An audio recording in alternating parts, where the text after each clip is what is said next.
Time travel यानी वक्त में सफर, सिर्फ ये दो लफ्ज ही जहन में कितनी फिल्मों और कहानियों को जिंदा कर देते हैं, है ना? ये शायद इंसान का सबसे पुराना और सबसे दिलचस्प ख्वाब रहा है। लेकिन सवाल यह है कि क्या ये सिर्फ एक ख्वाब ही है? क्या हम वाकई गुजरे हुए कल में कदम रख सकते हैं या आने वाले जमाने को अपनी आंखों से देख सकते हैं?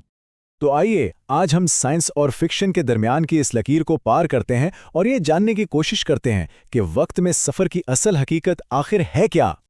और शुरुआत ही एक ऐसी बात से करते हैं जो शायद सबको हैरान कर देगी। टाइम ट्रैवल यानी वक्त में सफर सिर्फ कहानी और फिल्मों की बात नहीं है। इसकी एक किस्म तो साइंसी तौर पर एक साबितशुदा हकीकत है। जी हाँ, मुस्तकबिल का सफर, वक्त में आगे जाना बिल्कुल मुमकिन है। और इस नाकाबिले यकीन ख्याल के पीछे जिस शख्स का जहन था वो थे एल्बर्ट आइंस्टाइन। देखिए, आइंस्टाइन ने हमें बताया कि वक्त, जिसे हम एक सीधी ना बदलने वाली लकीर समझते हैं, वो असल में ऐसा है ही नहीं, बल्कि वक्त एक दरिया की तरह लचकदार है। इसकी रफ्तार कभी तेज तो कभी आहिस्ता हो सकती है। तो फिर इस लचकदार वक्त को इस्तेमाल कैसे किया जाए? इसके दो साबितशुदा तरीके हैं।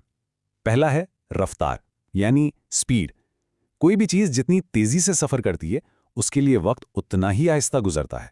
और दूसरा तरीका है ग्रेविटी यानी कशिश सिकल। जहां ग्रेविटी बहुत ज्यादा हो, जैसे किसी ब्लैक होल के करीब, वहां वक्त की रफ्तार धीमी पड़ जाती है। इसका मतलब ये हुआ कि जो पायलट बहुत तेज रफ्तार जहाज उड़ाते हैं वो जमीन पर मौजूद लोगों के मुकाबले में थोड़ा सा, बहुत थोड़ा सा ही सही, आहिस्ता बूढ़े होते हैं। या अगर कोई किसी बहुत बड़े सितारे के करीब एक दिन गुजारकर वापस आए तो जमीन पर कई साल गुजर चुके होंगे। ये कोई कहानी नहीं, ये मुस्तकबिल में जाने का हकीकी रास्ता है। अच्छा, मुस्तकबिल की बात तो हो गई, वो दरवाजा तो साइंस ने खोल दिया है।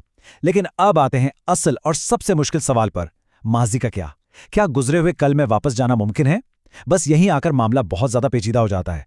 साइंसदान इसका जवाब थ्योरीज में ढूंढते हैं। क्या कायनात में ऐसे कोई खुफिया रास्ते, कोई शॉर्टकट्स मौजूद हैं जो हमें माजी में ले जा सकते हैं? इस बारे में दो आइडियाज बहुत मशहूर हैं। एक है वर्म होल्स और दूसरे हैं कॉस्मिक स्ट्रिंग्स। याद रहे, ये दोनों अभी सिर्फ नजरियात हैं, हकीकत में इन्हें किसी ने नहीं देखा। वर्म होल को आप यूं समझें कि ये खिला में किस्म का शॉर्टकट या एक सुरंग है। एक ऐसी सुरंग जो ना सिर्फ दो जगहों को बल्कि दो मुख्तलिफ वक्तों को भी आपस में जोड़ सकती है। सुनने में तो ये बहुत अच्छा लगता है, लेकिन मसला ये है कि इस सुरंग को एक सेकंड के लिए भी खुला रखने के लिए नाकाबिले तसव्वुर तवानाई की जरूरत होगी। और इससे भी ज्यादा अजीब आइडिया है कॉस्मिक स्ट्रिंग्स का। ये कायनात बनने के वक्त की बची हुई तवानाई की बाल से भी पतली लकीरें हैं। नजरिया ये कहता है कि अगर ऐसी दो लकीरें आपस में टकराएं तो वो वक्त को इस तरह मोड़ सकती हैं कि माजी का रास्ता खुल जाए। मगर जैसा कि हमने कहा, यह अभी सिर्फ एक ख्याल है। चलें 1 मिनट के लिए फर्ज कर लेते हैं कि हमने कोई रास्ता ढूंढ लिया, टेक्नोलॉजी का मसला हल हो गया। लेकिन अब हमारे सामने एक ऐसा पहाड़ खड़ा है जिसे मंतिक का पहाड़ कहते हैं, यानी पैराडॉक्सेस। क्योंकि बात सिर्फ वहां पहुंचने की नहीं है। असल मसला यह है कि अगर कोई माजी में जाकर कुछ बदल दे तो फिर क्या होगा?